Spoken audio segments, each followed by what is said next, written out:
Muy buenos días, amados hermanos, Dios los bendiga grandemente. Estamos en el último libro de la Biblia, la palabra de Dios. ¿Cómo se llama ese último libro? ¿Cómo se llama? Apocalipsis, Revelación. Ok, quiero darles un testimonio de lo que es el insistir, persistir y nunca desistir. Aquí tenemos estos bares que han sido un problema muy grande para el barrio de Modelia, pero ha salido gente guerrera de este barrio a pelear esto del polígono y todo lo que ha querido Peñalosa efectuar en este barrio, donde se aumenten los bares y haya más situaciones bochornosas de droga y en fin. En medio de esa misma fuerza de este grupo, la iglesia, de parte mía como pastor y muchos líderes, hemos orado, ayunado, pedido, suplicado a Dios que nos ayude, porque cada vez se oscurecería más este lugar de las tinieblas, de esta situación de placer. Y gloria a Dios, el día de ayer, especialmente uno de nuestros concejales, que es pastor y al mismo tiempo es concejal de Bogotá, Marco Fidel Ramírez, exigió y reclamó que existiera una decisión de parte de un grupo de los concejales sobre ese POT. Y gloria a Dios, ha sido cancelado el POT de Peñalosa, ha sido cancelada esta situación del polígono, y ahora a reclamarle a la alcaldía menor de acá que saque todos estos lugares de estos establecimientos de gran impacto que dañan lo que es el orden de este barrio. Sí se puede cuando hay disposición, amén, hermanos. Así que si tiene usted alguna dificultad, entienda que Dios sí puede hacer cosas grandes con nosotros. Gloria al Señor. Ok, yo quiero que estudiemos Apocalipsis, y ahora que está con el tiempo con Dios, estudiemos Apocalipsis. La palabra Apocalipsis significa revelación. Esa es la respuesta. Y vamos a anotar el capítulo 1 de Apocalipsis, vamos a tenerlo en cuenta, el capítulo 1 todo, vamos a leerlo, vamos a tener en cuenta lo que nos dice la palabra del Señor sobre esto. El título del mensaje es Apocalipsis, nuestra esperanza.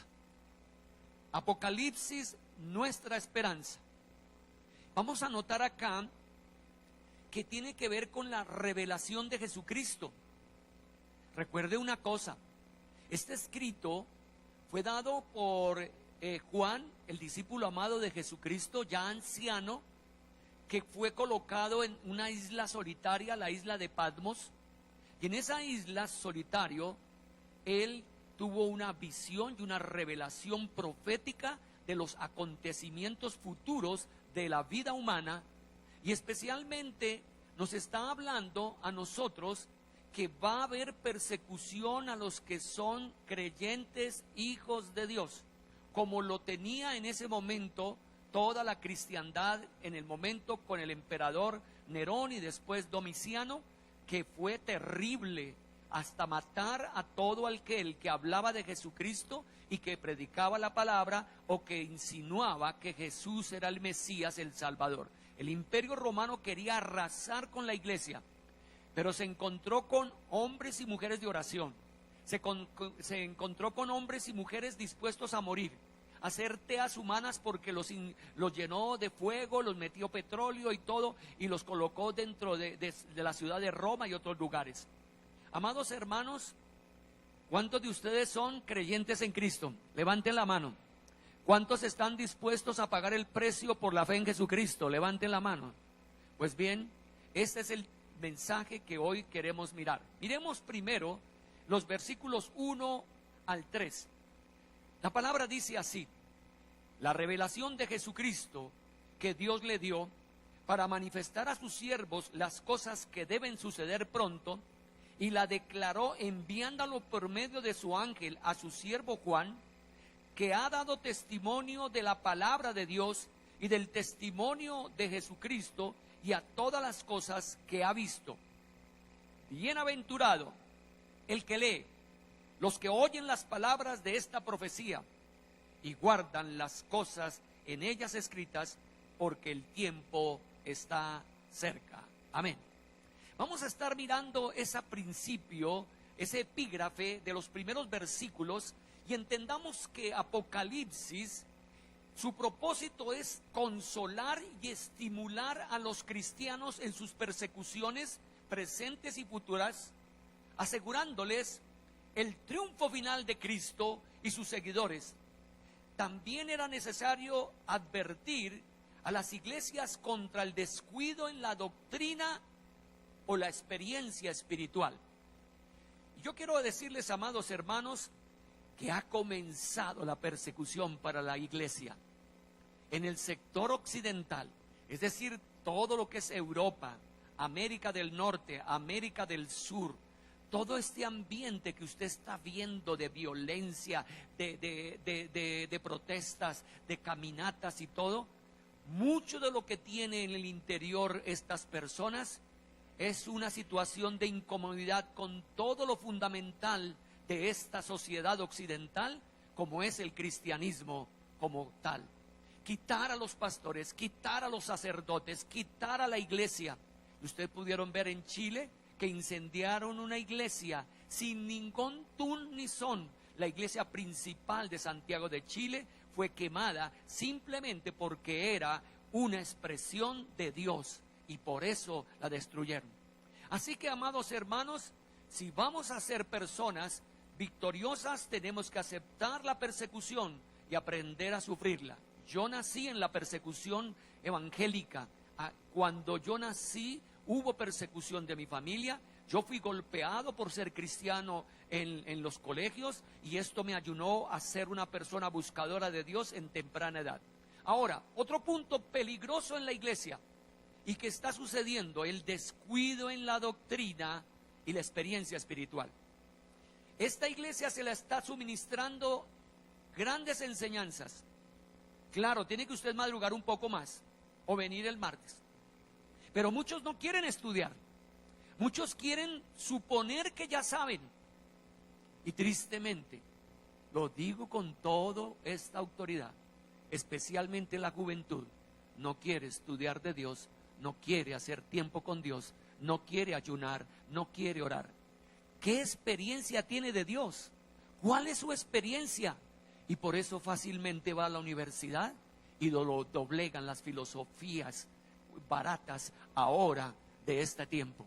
Amados hermanos, el libro del Apocalipsis o Revelación tienen gran dramatismo.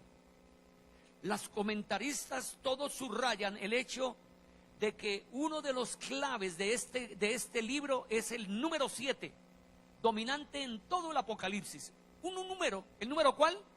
7. Hay 7 cartas, hay 7 sellos, hay 7 trompetas, hay 7 copas y hay 7 bienaventuranzas. En la interpretación del libro es que la verdad ha de triunfar finalmente a pesar de las fuerzas del mal. Amén, hermanos. ¿La ideología de género va a ser la que va a ganar? No. Va a celebrarse lo que siempre hemos entendido, que Dios formó a un hombre y a una mujer, y que nosotros nacemos y no nos hacemos, que no es la situación de un matrimonio entre un hombre con otro hombre o una mujer con otra mujer, que en realidad hay cosas que son verdades fundamentales, absolutas, y no que todo es relativo, que no es situación de democracia, sino de teocracia y muchas otras cosas. Amados hermanos, por eso vamos a ver que los que nos van a perseguir son los mismos cristianos. Es decir, a nosotros nos van a acusar los mismos hermanos, pseudo hermanos. Richardson, un teólogo, no Richard el de acá de la iglesia, dice esto: debiera preocuparnos el mensaje y el valor del libro para nuestra generación. Deberíamos dejar que esta palabra de Dios para el primer siglo se convirtiera para nosotros en la palabra de Dios para el siglo XXI. Pregunto, ¿cuál es la lección que tiene para nosotros el Apocalipsis? Y nuevamente este gran teólogo, comentarista de la palabra, Richardson, expresa de esta manera: la venida del Señor es la nota dominante del libro. Ciertamente, dice él, vengo en breve. Es la palabra de Cristo a sus santos sufrientes. Esa venida es una venida progresiva y repetida. Y mire la observación de Richardson. Cristo viene en muchos momentos y de muchas maneras. Viene primero cuando nos volvemos a Él y aceptamos a Jesucristo como Señor y Salvador y somos nuevas criaturas. ¿Ya ha venido a tu vida, hermano querido, en ese momento? ¿Cuántos pueden decir, ya llegó a Cristo a mi corazón? He nacido de nuevo. Segunda instancia, en las crisis de la vida. ¿Cuántos hemos tenido crisis en la vida? Problemas, angustias, enfermedades, problemas económicos, situaciones de familia, relaciones interpersonales, el esposo con la esposa, separaciones, divorcios.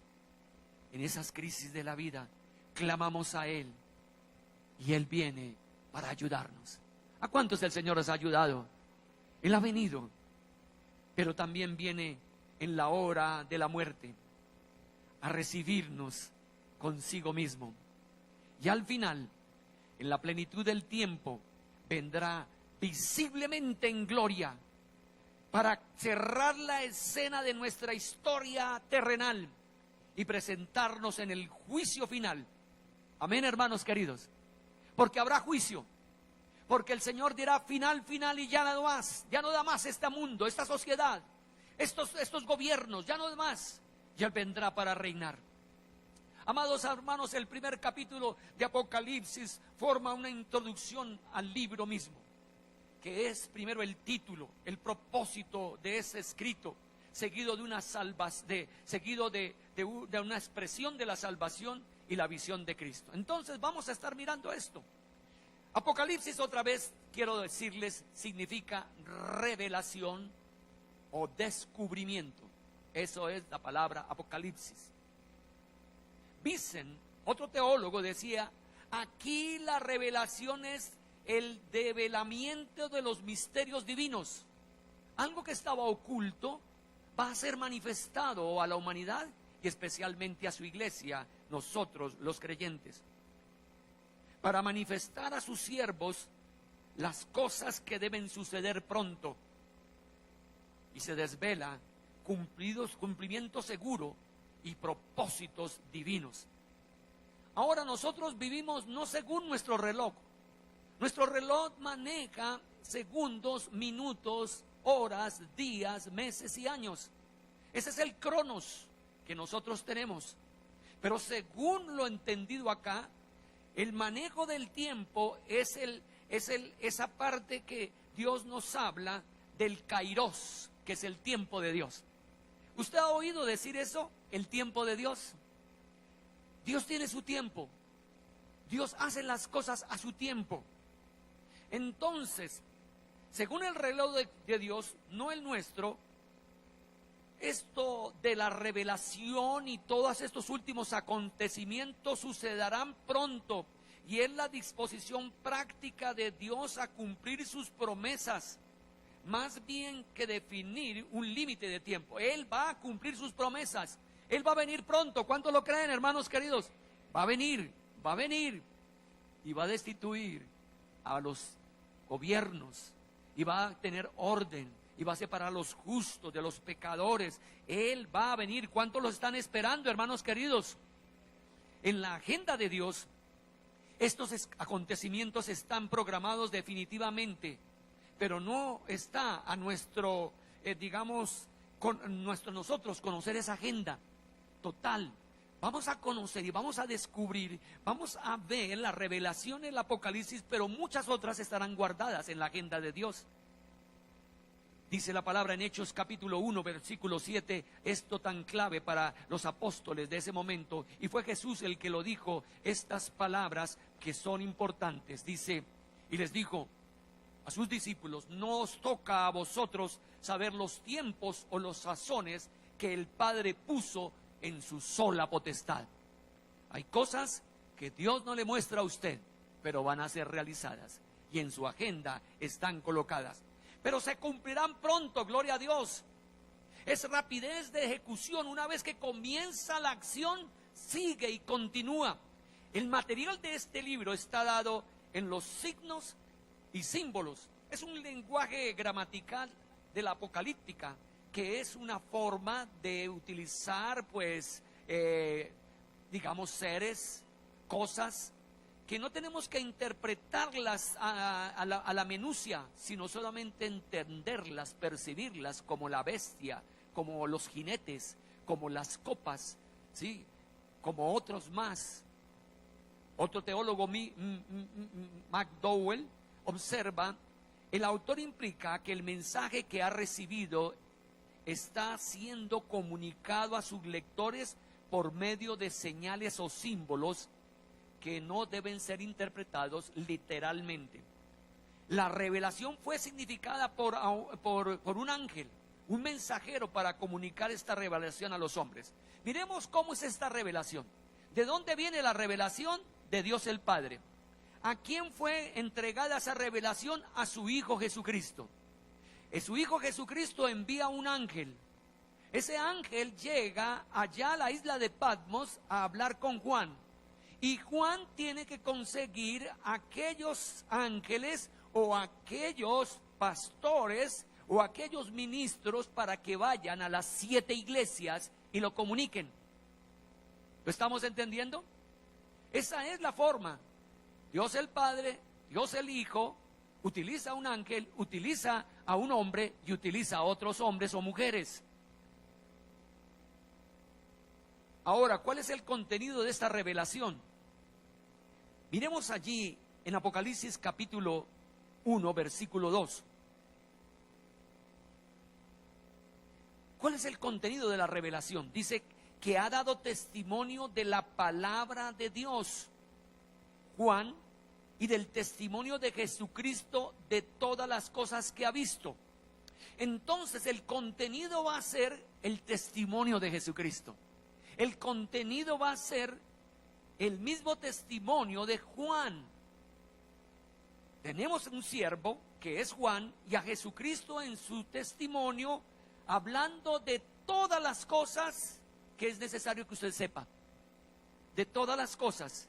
Entonces la palabra testimonio habla de una persona que es testigo y al mismo tiempo tiene una verdad. Ahora, por saber esa verdad, usted se convierte en mártir. Por usted decir algo en el nombre de Jesús, va a tener opositores. A algunos no les gusta eso y son cristianos de la secreta. Nadie sabe que es cristiano usted. Usted va a tener oposición aún en su propia casa cuando no todos son creyentes.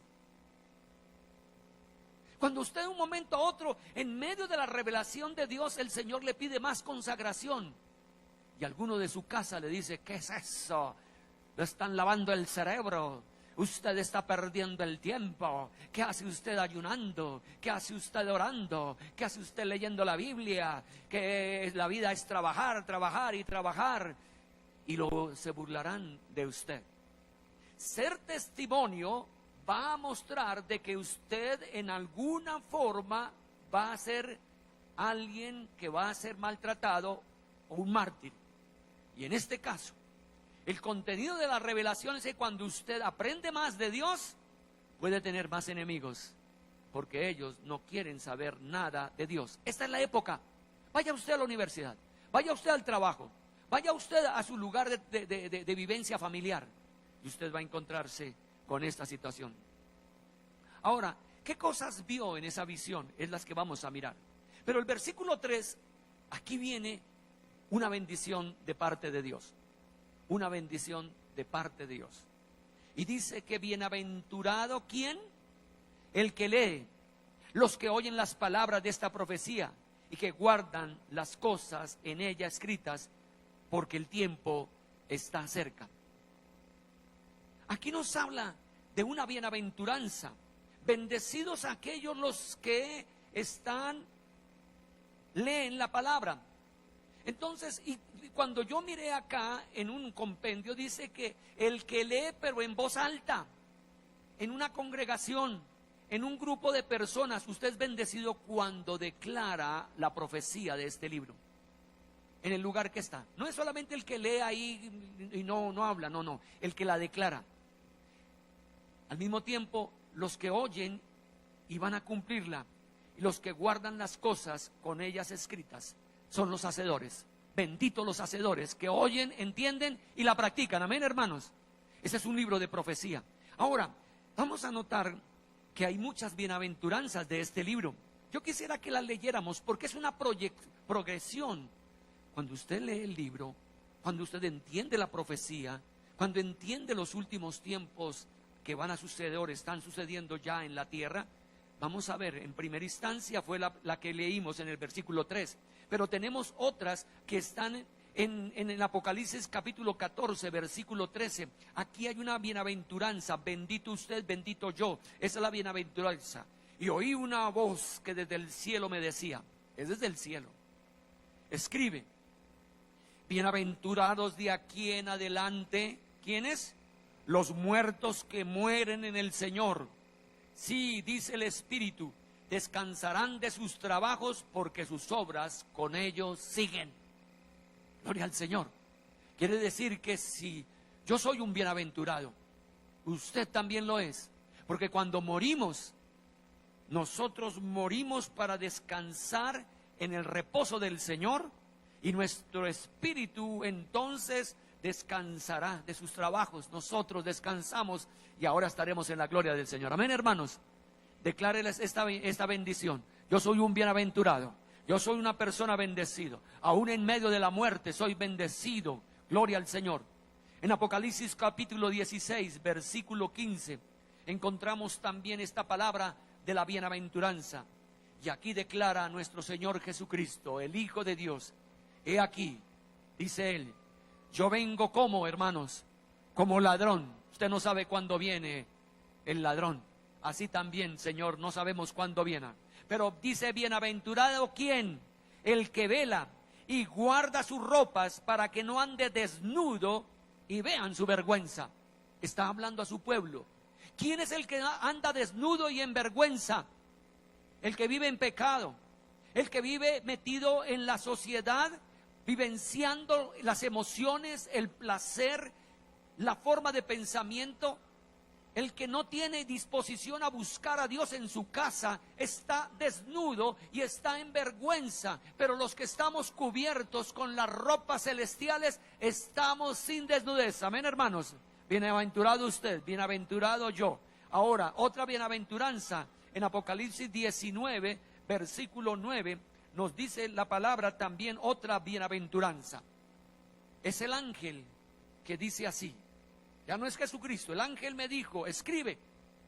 Le dice a Juan: bienaventurados los que son llamados a la cena de las bodas del Cordero. Y me dijo: estas son palabras verdaderas de Dios. Usted es bienaventurado porque va a participar de una boda.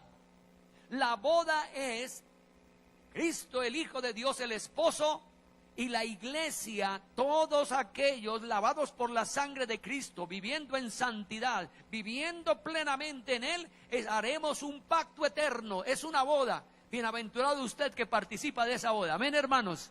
Yo soy la novia. ¿Cuántos son la novia de Cristo? Yo soy la novia de Cristo, dice la Biblia. Yo lo soy. ¡Qué bendición! Esto es un gozo para mí, una alegría. El capítulo 20, versículo 6, habla de otra bienaventuranza. Mire cómo bendice Dios al que lee Apocalipsis. Esta revelación, estos acontecimientos futuros. Dice: bienaventurado y santo el que tiene parte en la primera resurrección. La segunda muerte no tiene potestad sobre estos, sino que serán sacerdotes de Dios y de Cristo. Y reinarán, ¿cuánto, hermanos? 1000 años. ¿Usted le gusta ser líder? ¿Usted le gusta gobernar? Pues va a gobernar, ¿cuánto? 1000 años. Somos bienaventurados los que somos levantados en la primera resurrección, la resurrección de los muertos. Porque sonará la trompeta y los muertos en Cristo, dicen que, hermanos, resucitarán primero y luego otros más, ¿cierto? Bien, ahora nos dice que la segunda muerte. ¿Cuál es la segunda muerte? La muerte eterna. la condenación. Usted no participará de ese castigo. Usted estará exento. Usted se mantiene. Usted es un bienaventurado. A ver, ¿cuántos están los bienaventurados acá? ¿Cuáles son los benditos del Padre? Yo soy el bendito del Padre. Soy bienaventurado. Gloria a Dios. Seguimos mirando la palabra del Señor allí en Apocalipsis capítulo 22 versículo 7. Otra bienaventuranza. Y son 7 bienaventuranzas. El versículo 7 nos dice, y es Jesús que dice esto: he aquí que, hermanos, vengo pronto. Bienaventurado el que guarda las palabras de la profecía de este libro. ¿Quién es el bienaventurado? El que guarda las palabras de esta profecía, de este libro, Apocalipsis o Revelación. Tiene que estudiarlo entonces. Y por último, otra bienaventuranza, en el versículo 14 de ese mismo capítulo, nos dice la palabra del Señor: bienaventurados los que lavan sus ropas para tener derecho al árbol de la vida y para entrar por las puertas en la ciudad de Jerusalén, la ciudad de Dios. Amén, hermanos. Yo soy bienaventurado porque mi vida ha sido lavada por la sangre de Cristo, ha sido santificada por el Espíritu Santo. Y me dice que yo tengo derecho ¿a qué árbol? Al árbol de la vida. ¿A quién le fue negado el árbol de la vida? A Adán y Eva. Ellos comieron el árbol, ¿cuál? ¿Cuál árbol comieron ellos? El árbol de la ciencia, del bien y del mal. Y por eso usted, no estamos nosotros, ni era el propósito de Dios que usted manejara el bien y el mal. Eso es cuestión de Dios. Pero ahora lo tenemos que manejar.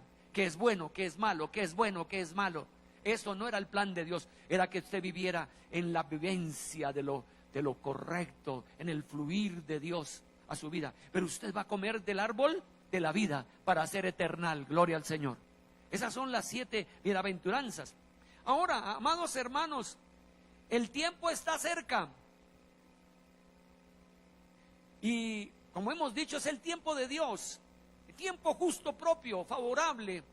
Está definido, enfatiza que es inminente de que lo que va a suceder, porque está viniendo Cristo, ya está viniendo Cristo y vendrá, gloria a Dios, ya está viniendo Cristo.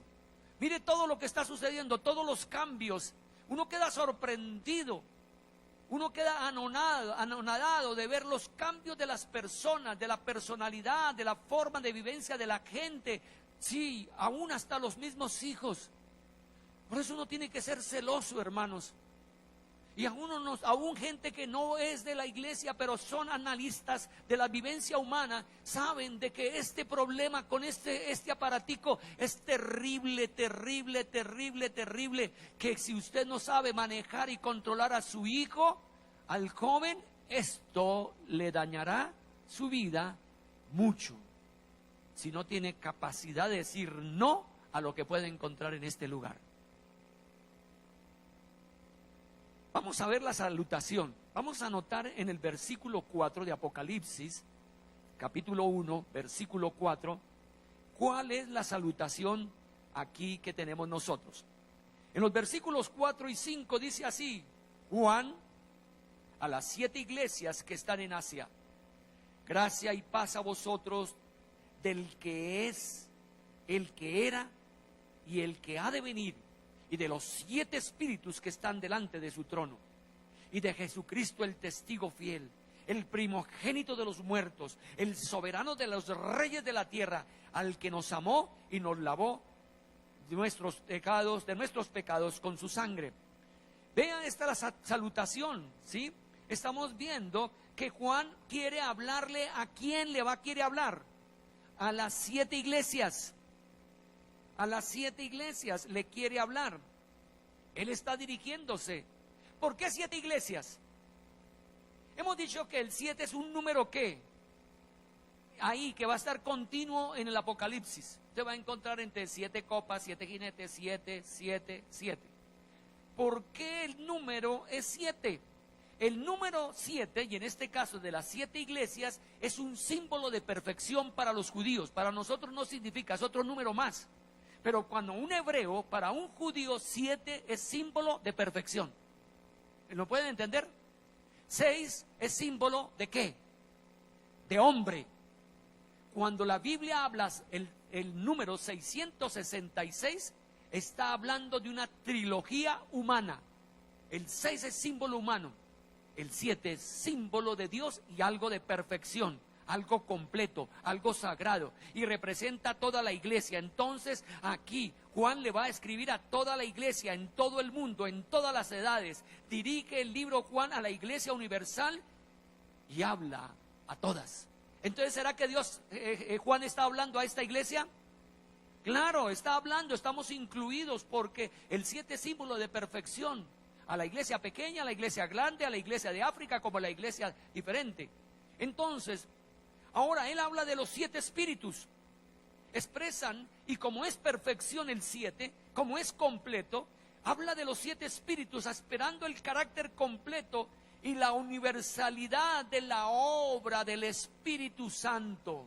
Cuando habla de 7 espíritus, está hablando del Espíritu Santo, así como las 7 iglesias tipifica e indica la iglesia toda. 7 entonces significa universalidad, plenitud y perfección.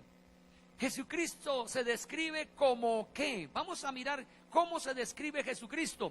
El versículo 5 dice: y de Jesucristo el testigo fiel, el primogénito de los muertos, el soberano de los reyes de la tierra. Ese es Jesucristo, el testigo fiel, el soberano. Entonces, aquí al describir al testigo fiel, por medio del que ocurren todas las cosas y cada una de las revelaciones divinas, el testigo más tarde llegó a significar martirio, y él fue el martirizado por nosotros. Jesucristo es el testigo de confianza de Dios y el mártir leal. Primogénito de entre los muertos, está diciendo, o soberano de los reyes de la tierra. La resurrección lleva consigo un señorío potencial sobre toda la humanidad. El primero que ha resucitado para nunca más morir, Jesucristo, el Hijo de Dios. Amén, hermanos, gloria al Señor. Pónganle ese aplauso. Para nunca más. Resucitó y ascendió a recibir el imperio universal, no solamente de la tierra, sino de todo el universo. Ahora, vamos a encontrar una doxología acá. Y esta doxología, ¿qué es una doxología? Es una alabanza, es una forma como usted adora o como se expresa, y vamos a encontrarlo desde el versículo 5 y el versículo 6. Así decimos nosotros de Jesucristo: al que nos amó y nos lavó de nuestros pecados con su sangre, y nos hizo reyes y sacerdotes para Dios su Padre. A Él sea la gloria, el imperio por los siglos de los siglos. Amén. Qué tremenda doxología, ¿cierto? Es la contemplación de Juan a Cristo como el Señor resucitado, soberano de todo lo que hace prorrumpir en un arranque espontáneo de alabanza. Las almas devotas siempre han respondido, hermanos, con alabanza por la bondad y la grandeza del Señor. Tú eres un alma devota, yo también lo soy. Somos almas de alabanza, de adoración. Ayer tuvimos un tiempo de ayuno de 24 horas, comenzando el viernes a las 5 de la tarde. Y yo he entendido que en el respeto a Dios y a la promesa de tener un ayuno, me desconecto de todo. Estaba aquí en la iglesia y me desconecté. Ya no quise más que arreglar cosas o que no, yo estoy en la adoración, yo estoy en la palabra. Y me fui a la casa y comencé a oír alabanzas de Dios. Y Dios me colocó a través de YouTube varias alabanzas. Y yo estaba quebrantado, me sentía en el Espíritu, adorando al que vive por los siglos de los siglos, a Jesucristo nuestro Salvador. Amados hermanos, es que los que tenemos el Espíritu de Dios nos lleva a la adoración, nos lleva a decirle a Jesús: tú eres mi líder, tú eres mi amo, tú eres el ejemplo, tú eres la grandeza. Es al que nos ama y nos ha libertado de nuestros pecados con su sangre. Gloria a Dios, porque yo era un pecador, pero ahora soy un pecador arrepentido para vivir en santidad, amados hermanos. Yo he sabido en qué he caído y en qué he fallado, pero también he sido levantado por la poderosa mano de Dios. Amor significa redimir. Si usted ama a alguien, usted está dispuesto a sacrificarse por esa persona y levantarla. Si esa se llama su esposo o su esposa, el amor le hace que usted trate de levantarlo. Así Cristo nos levantó de la maldad. ¿Cuál será ese resultado de su redención? Que nos hizo, ¿qué, hermanos? Dice la palabra, nos hizo reyes y sacerdotes. ¿Quién es usted? Yo soy un rey y yo también soy un sacerdote. Yo tengo autoridad, pero también tengo el llamado, y usted también, de interceder por otros. Nosotros somos sacerdotes, deberíamos estar entonces ofreciendo continuamente los sacrificios a Dios por otras personas, por su propia vida, en abnegación amante, a través de nuestras vidas, en intercesión y en servicio amante a nuestro prójimo, dice un predicador llamado Herman. ¿Por qué la cristiandad está afectada? Porque usted, hermano, ha agarrado lo de afuera, que es vivir en beneficios para mí y no para otros. Usted quiere tener un mejor semblante físico, usted quiere tener una mejor comida, usted quiere tener un mejor carro, usted quiere tener una mejor casa, usted quiere pasear, usted quiere todo. Y por eso las protestas que están dando, hoy, ayer y estos tiempos he oído a 2 ministros de Hacienda de aquí de Colombia diciendo: las últimas décadas de Colombia están en un mejor nivel de vivencia, la pobreza ha bajado. Pero ¿sabe cuál es el problema? ¿Quiénes están gritando allá en Chile y han hecho toda esta locura? Los que están en la clase media, que están bien, pero que sienten que van a perder algunos beneficios, están rompiendo, están aniquilando, están acabando. No son los pobres, somos la clase nuestra, que sabemos que si nos colocan otro impuesto, nos aumentan el valor del transporte, estamos tan apretados que no queremos perder ningún beneficio. Y por eso estamos guerreando. Y eso no solamente en Chile, en Colombia, en Bogotá y en otros lugares. Amados hermanos, aquí nos está hablando la palabra: a Él sea que, hermanos, a Él sea que, hermanos, la gloria, el imperio por los siglos de los siglos. Así le cantamos a Él que sea la gloria. Necesito un cantante, ¿cierto? Y que me diga: ¿a quién le doy la gloria? ¿A un futbolista? Vamos a aplaudir al equipo. ¿Cuál? ¿El del azul o el rojo? ¿A cuál? ¿A él sea la gloria? No.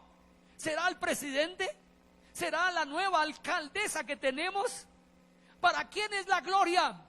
Para Jesucristo, el Hijo de Dios. Amén, hermanos. Para Él sea la gloria, para Él sea la alabanza.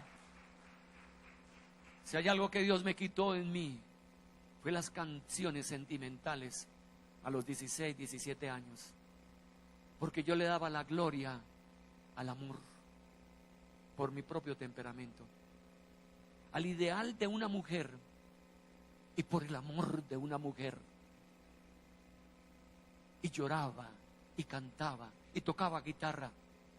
Y yo le estaba robando la gloria a Jesucristo. Hasta que un día entendí que yo era un idólatra de las mujeres. Y moría eso. Ya ustedes lo saben, eso es un cuento viejo, pero ustedes ya lo saben. Ahora, vamos a mirar en el versículo 7, ¿cuál es la profecía? Esta es la profecía que se va a analizar. Es una profecía que está notada en Daniel, en Zacarías y otros más. El versículo 7, esta es la profecía. ¿Cuál es? Que he aquí que Jesús viene con las nubes. ¿Y qué, hermanos? Todo ojo le verá, y los que le traspasaron y todos los linajes de la tierra harán lamentación por él. Sí, amén. Eso es lo tremendo, eso es lo profético, que Jesús volverá, ¿cómo, hermanos? Con las nubes. ¿Quiénes lo verán? Todos, toditos, todos. El que odia a Dios, odia al cristianismo, odia la palabra, ese lo verá a Jesús. Y los que lo traspasaron, los que lo mataron a él, esos mismos verán a Jesucristo. Qué terrible, ¿cierto? El que le dio patadas a Jesucristo para que ir a la cruz, el que le dio puñetazos, el que le escupió, el que lo llevó a un engaño de juicio, todos ellos verán al Hijo de Dios en gloria y en majestad, todos los linajes de la tierra. Pero muchos tendrán lamentación por la presencia del Señor. Por eso habrá la guerra de Armagedón, para matar a Cristo y matar a los cristianos. Amados hermanos, esa es la profecía. ¿Quién vuelve, hermanos? ¿Quién viene, hermanos? Cristo, el Hijo de Dios. Y dice la palabra que todo ojo, ¿qué, hermanos? Lo verá. Están incluidos los que lo martirizaron, los que lo traspasaron. Tengo muchos versículos, pero el tiempo no da para que yo tuviera para mirar allí en Zacarías, en Daniel, en Mateo, todo esto que habla. Ahora, los que ven, oyen aquel en quien no creyeron, lamentarán desesperados su existencia. Ahora, ¿cuál es la proclamación? Aquí está la proclamación en el versículo 8. Esas son las palabras de Dios. Miren lo que dice Dios, Él mismo con autoridad. Ahí estaba Juan percibiendo todo esto. Estaba en esa isla de Patmos en un momento especial. Y dice así el versículo 8, ¿qué dice? Yo soy, dice el Señor, el alfa y el omega, el principio y el fin, dice el Señor, el que es, el que era y el que ha de venir, el Todopoderoso. Juan enfatiza la deidad de Jesús. Esa frase expresa eternidad, también infinito, vida ilimitada. Ahora, nos habla de cómo es el Hijo del Hombre. Vamos a ver cómo es el Hijo del Hombre. Hermanos, yo por mi temperamento, y el que lo escribió tienen mi mismo temperamento. Juan era un colérico, un idealista, un soñador. Hoy que estamos estudiando el estudio de temperamentos, Dios utiliza a ese tipo de personas, como al apóstol Pedro, un gran sanguíneo, un relacionista, sí, una vivencia, sí. Dios utiliza a este colérico, idealista, soñador. Y miren la escena de la visión. Vamos a mirar la escena de la visión en los versículos 9 al 11. Y dice Juan, yo, vuestro hermano y copartícipo vuestro en la tribulación, en el reino y en la paciencia de Jesucristo, estaba en la isla llamada Patmos, por causa de la palabra, el testimonio de Jesucristo. Estaba perseguido, estaba tirado allá. Yo estaba en el Espíritu, en el día del Señor, día domingo, y oí detrás de mí una voz como de trompeta, una gran voz de trompeta, que decía, yo soy el alfa y el omega, el primero y el último. Escribe en un libro lo que ves y envíalo a las 7 iglesias que están en Asia, a Éfeso, Esmirna, Pérgamo, Tiatira, Sardis, Filadelfia y la Odisea.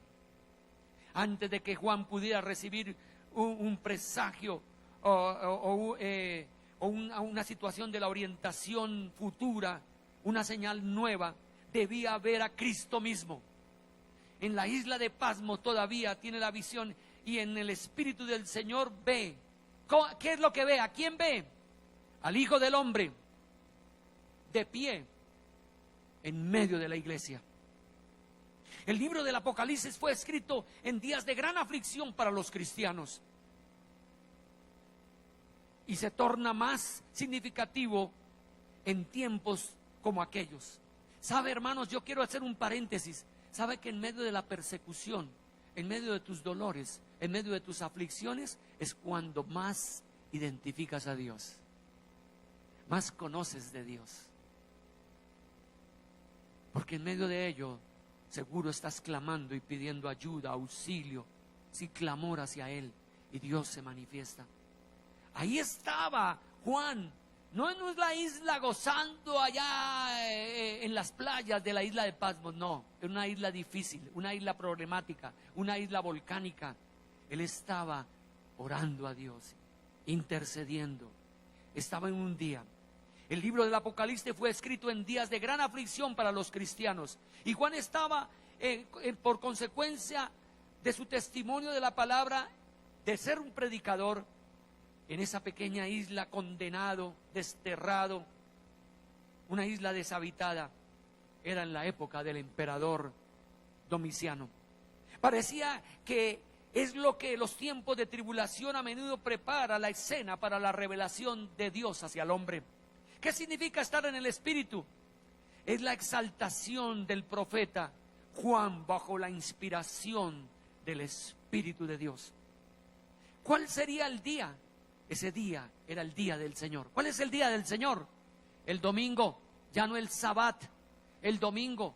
El día del Señor fue declarado por los apóstoles cuando Jesucristo resucitó, y Él resucitó en el primer día, es decir, el domingo.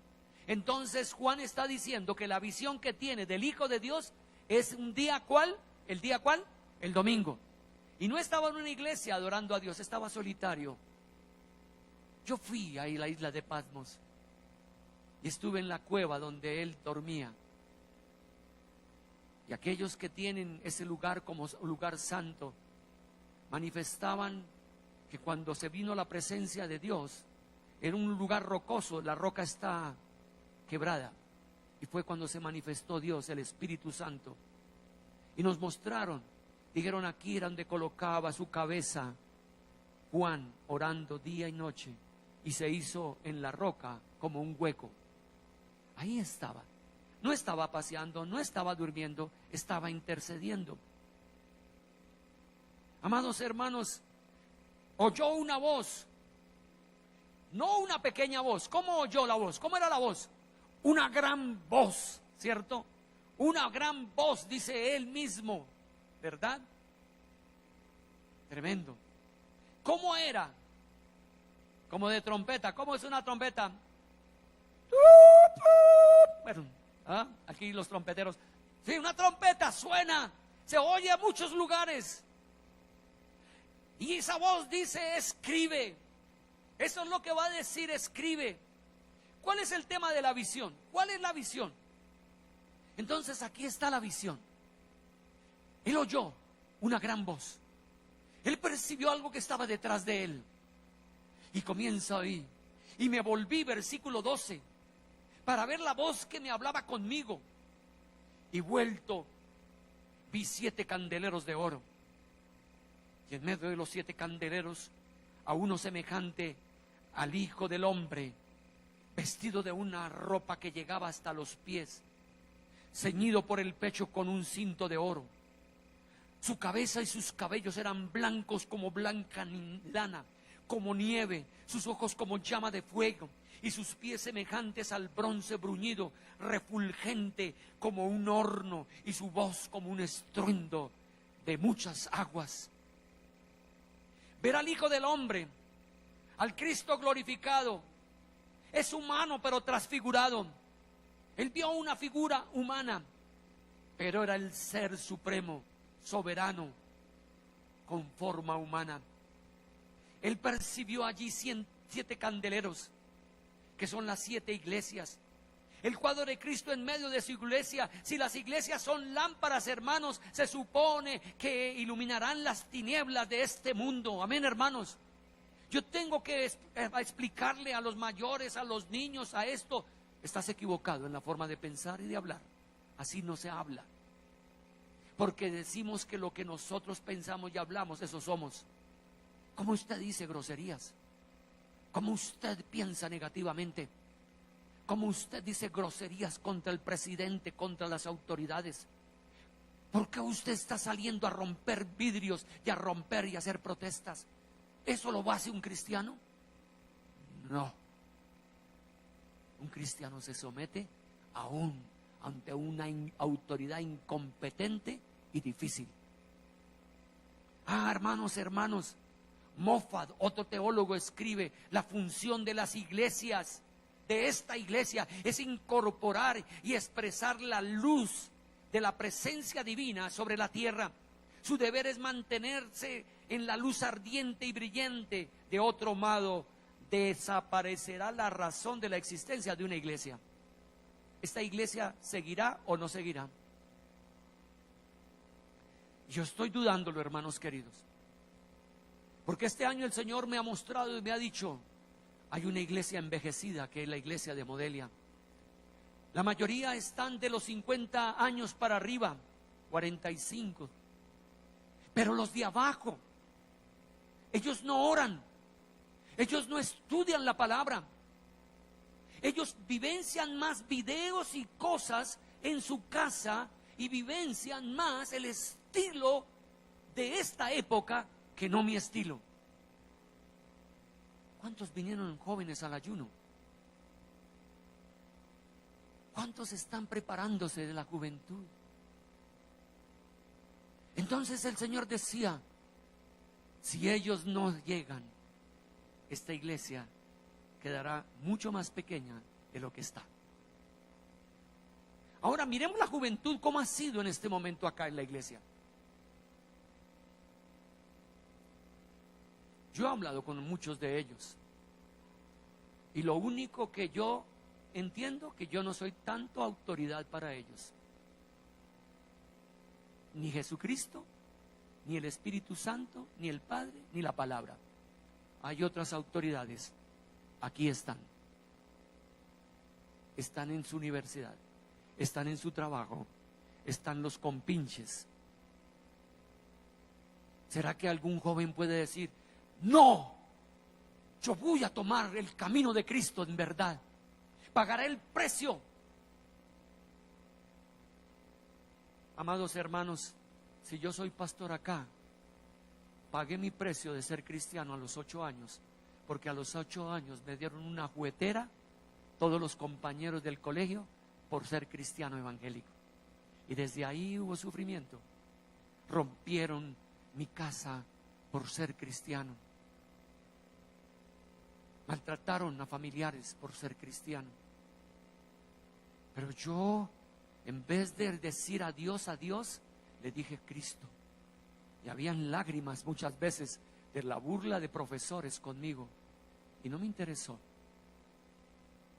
Y un día me dijeron: arrodíllese a esa estatua, a esa imagen. Y yo veía en la palabra: yo no puedo hacerlo.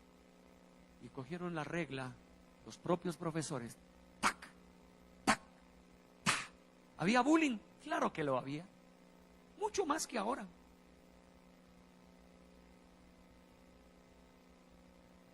Hay que mirar la imagen de Jesús, porque esa imagen es la que tiene que quedar aquí crustada en su mente y en su corazón. Vamos a ver la imagen de Jesús. ¿Cómo estaba vestido? ¿Cómo era su vestido? Era de una ropa que llegaba hasta los pies, porque manifestaba su vestimenta, que era un sacerdote y que tenía señal de dignidad. Esa era la ropa de dignidad. Segundo, ¿de qué estaba ceñido? Por el pecho, con un cinturón de oro. Daba a entender que era de la realeza. Era un rey. Tercero, su cabeza y sus cabellos, ¿cómo eran? Blancos como blanca lana, como nieve. Y un teólogo, Plumer, escribe: esta blancura es en parte el brillo de la gloria celestial, en parte la majestad, como coronado con santidad. Y el valor de las canas son muy grandes, ¿cierto? ¿Cómo eran sus ojos? Como llama de fuego. Eso está escrito en Daniel, capítulo 10, versículo 6. No alcanzamos a mirar. Sugiere omnisciencia, conocimiento de todas las cosas. Él entra hasta lo profundo de su vida y puede conocer las intenciones de su corazón. De todas las cosas reales y posibles, Él conoce todo. Él escudriña, Él revisa, inspecciona para comprender con detalle o formar un criterio. Es la mirada penetrante de Dios. Sus pies eran semejantes al bronce bruñido, refulgante como un horno. El bronce significa fuerza, estabilidad. Y cuando se habla bruñido, es que era refinado. El bronce parece tipificar el juicio de Dios. ¿Cómo era su voz? Su voz era como, ¿qué dice? Como el estruendo de muchas aguas. Lo dice Daniel y Ezequiel también. Y su sonido como el sonido de muchas aguas. El Hijo del Hombre tenía en su mano derecha, ¿qué tenía? 7 estrellas, que son los mensajeros a la iglesia universal de Jesucristo. Es tipificada en las 7 iglesias.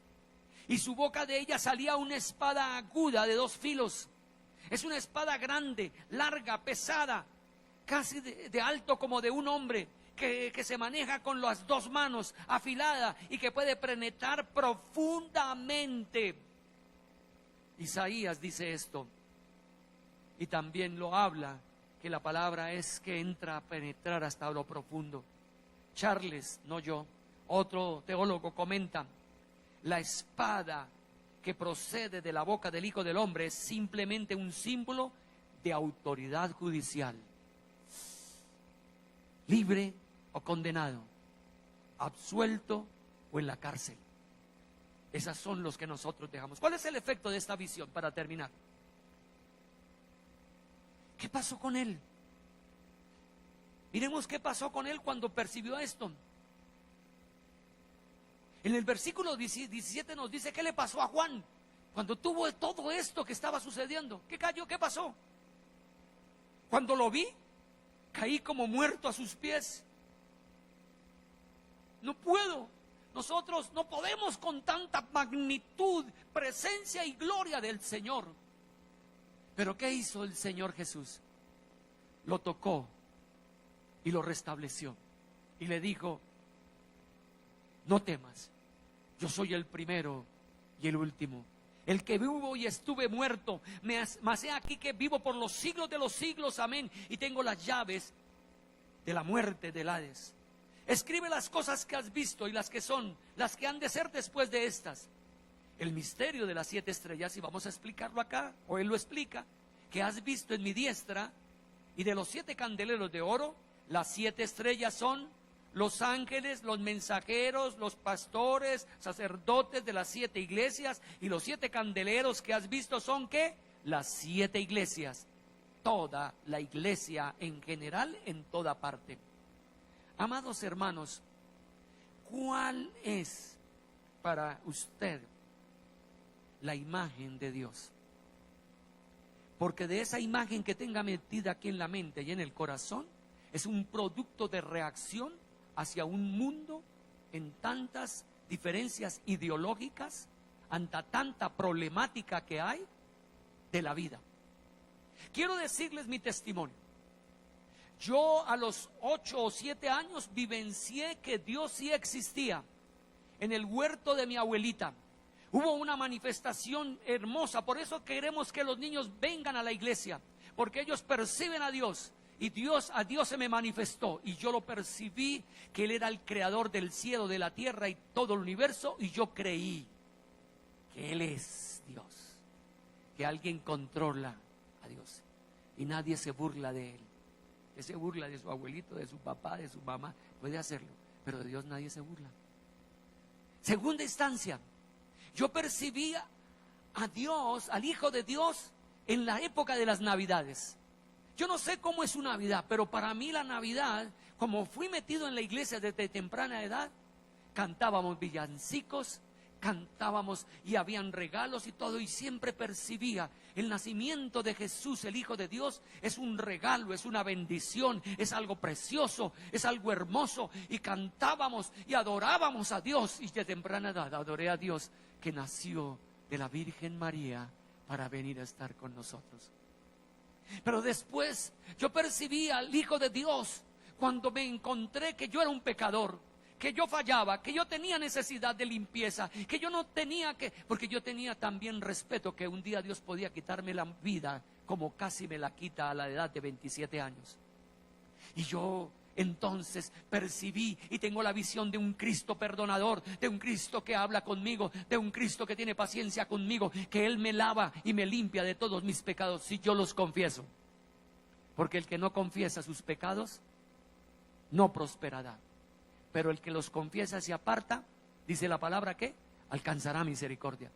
Mire, cualquiera que sea suyo, en su mente, el Espíritu puede decir, usted puede tener pensamientos malos y no saberlos nadie, pero Dios sí lo sabe. Si dice, perdóname Dios por este pensamiento absurdo que he tenido, perdóname Dios, Señor, límpiame. Eso percibía a Dios. Yo percibí a Dios, edad 15, 16 años, en el Apocalipsis. Y cuando leí ese capítulo 1, yo también caí tirado a los pies de Cristo, admirando la grandeza del Hijo de Dios. ¡Qué grande es nuestro Dios! ¡Qué grande es nuestro Cristo! Y entonces cuando me paraba e iba afuera, sea a la universidad, sea al trabajo, yo iba en el Espíritu y en la seguridad que alguien grande estaba conmigo, que era el Hijo de Dios, nuestro Rey y Salvador. Por eso no le he tenido miedo a muchas cosas. Dele ese aplauso al Señor. No he tenido temor. Yo he estado con gente altamente peligrosa. No le tengo miedo. No le tengo miedo a un alcalde, a un presidente. No le tengo miedo. Porque uno de los terribles problemas tuyos es el miedo y el temor. Y te acobarda y te hace aniquilado a usted. No tuve temor de pedir un empleo a la edad de 19 años como un profesional y obtuve. Si hay algo de prosperidad económica, comenzó a los 19 años. Yo gané como un profesional. No gané salario mínimo, gané 4 salarios mínimos porque le creí a una promesa de Dios. Y yo he visto a Dios sanándome físicamente y me ha levantado. Póngase en pie. Amado hermano, al Apocalipsis hay esperanza para todos nosotros los creyentes. El Apocalipsis habla de su venida a la tierra. El Apocalipsis es una revelación de que Él vendrá pronto. He aquí, Él viene pronto. El Apocalipsis le manifiesta a su Salvador, a su líder. Por eso adoramos a Dios y le cantamos. ¿Por qué no levanta sus manos en señal de adoración y alabanza a Dios? Yo sé que aquí Dios va a levantar una juventud tremendamente poderosa. Aquí están presentes, porque sé que, aunque he hablado, yo sé que estoy llamándoles. Vengan a Cristo, vengan a su presencia.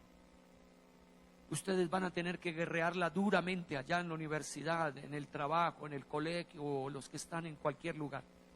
Les toca más difícil que aún a mí mismo, porque las ideologías, las filosofías, el concepto de la vida, el concepto del amor, el concepto del sexo, el concepto del matrimonio y otros conceptos van a rivalizar contigo si estás pegado a la palabra. Pero vas a tener y vas a caminar con el Todopoderoso, con este grande que está escrito acá, con el Hijo de Dios. Porque el Señor te dice a ti y a mí, no temas, porque yo estoy contigo. Gracias, Cristo. No desmayes, porque yo soy tu Dios que te esfuerzo. Es Cristo. No temas, los pocos de Jacob, los hijos de Israel. Yo soy tu escondedero. Y vas a caminar en la vida con el poderoso, el grande, el Rey de Reyes, a Jesucristo el Señor. Es tu hermano mayor, es tu amigo, es tu Salvador, es tu líder, es el Todopoderoso. Él tiene las llaves de la vida y de la muerte. Él tiene la palabra de autoridad. Él es el sabio. Él es el que puede, cualquiera de este liderazgo de esta tierra, quedar aplastado simplemente por el fuego de su boca o el fuego de sus ojos, para la gloria del Señor. Amado Dios, tú me dijiste que predicara este mensaje y aquí lo he suministrado, Dios. apasionado como soy por esta palabra tremendamente poderosa y hermosa. Amado Dios, es la revelación tuya, Jesucristo, para manifestarnos a la iglesia tu grandeza y tu poder. Para ser nosotros bienaventurados los que leemos, los que oímos esta profecía. Es para la iglesia victoriosa. Es para la iglesia que rompe con situaciones sensuales, con situaciones sentimentales, con el amor al dinero. La iglesia que rompe con la autosuficiencia, Señor amado, y que vivencia la dependencia de ti. Gracias Dios, Señor amado, porque sabemos que se están acercando los tiempos de la persecución. Ya en tu propia casa puede haber persecución. Tal vez el hermano con la hermana se burla de tu cristiandad, se burla de tu consagración y comienzas a tener persecución en ella. Es posible que tu padre te persiga o tu madre te persiga. Es posible que entre esposo y esposa haya persecución, pero afuera en el trabajo también hay persecución. Ahí en muchos lugares, porque las personas del occidente no quieren más oír de Dios. Quieren vivir en el placer, en el sensualismo, en reclamar derechos y derechos y derechos y derechos. Y no ayuda, amor al prójimo. Señor glorioso, levántate en medio de nosotros. Hazte grande, Señor. Vas a salir con el Cristo resucitado. Vas a salir con el Cristo victorioso. Vas a tener el respaldo del Dios Todopoderoso, el Cristo victorioso. Él es vivo y Él reina desde el cielo. Y ahora mismo diga: en el nombre de Jesús de Nazaret, viviré en victoria. En el nombre de Jesús de Nazaret, moriré a una vida de pecado. En el nombre de Jesús de Nazaret, el Alfa y el Omega, viviré para su gloria. Soltaré los engaños de la sociedad, los engaños de que es el placer y la felicidad en la tierra acá, cuando me esperan eternidades de gloria, de victoria y de bendición. Yo haré mi trabajo, ganaré a otros para Cristo. Tú harás el trabajo a ganar a otros para Cristo. Vamos a ser discípulos, vamos a tener entonces discípulos. Gloria, gloria al Padre, al Hijo y al Espíritu Santo. Amén. Denle un aplauso al Señor. Cristo vive, Cristo vive, Cristo vive, Cristo vive en tu vida, en tu corazón. A pesar de la persecución serás el victorioso. Salúdense unos a otros en el amor del Señor. Hasta pronto. Estamos en la era de las comunicaciones, por eso no olvides. Síguenos en nuestras redes sociales. Instagram, Facebook, Twitter y suscríbete a nuestro canal de YouTube. Si quieres más información, visítanos en nuestra página web.